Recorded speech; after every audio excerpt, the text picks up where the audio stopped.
বাণিজ্য উপদেষ্টা শেখ বশির উদ্দিন জানিয়েছেন, বাজার নিয়ন্ত্রণ করাই তার প্রথম চ্যালেঞ্জ।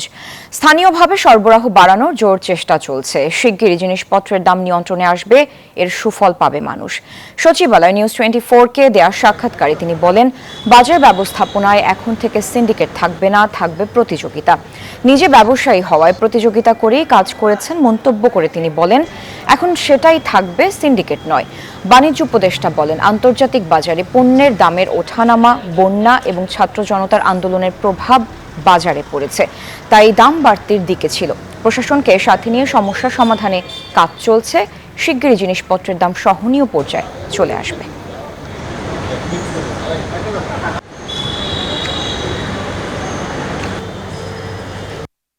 আমি ব্যক্তিগতভাবে বাংলাদেশের বিভিন্ন জায়গায় যাচ্ছি। আমরা আমাদের প্রশাসনিক এঙ্গেজমেন্টটাকে আমি যতটুকু সম্ভব বাড়ানোর চেষ্টা করছি। ব্যবসায়ীদের সাথেও বিভিন্ন রকমের সলা পরামর্শ করছি, বিভিন্ন সভাও করছি। আগামীকালও আমি ব্যবসায়ী প্রতিনিধিদের সাথে বসছি এবং সামগ্রিকভাবে সংযোগ বৃদ্ধি করার চেষ্টা করছি। বাজারে সরবরাহ বাড়লেই আশা করা যায় আল্লাহর রহমতে, এবং এর মধ্যে আন্তর্জাতিক বাজারেও বিভিন্ন রকমের দর বৃদ্ধি, দর পতন, বিভিন্ন ঘটনা ঘটছে পণ্য ভেদে।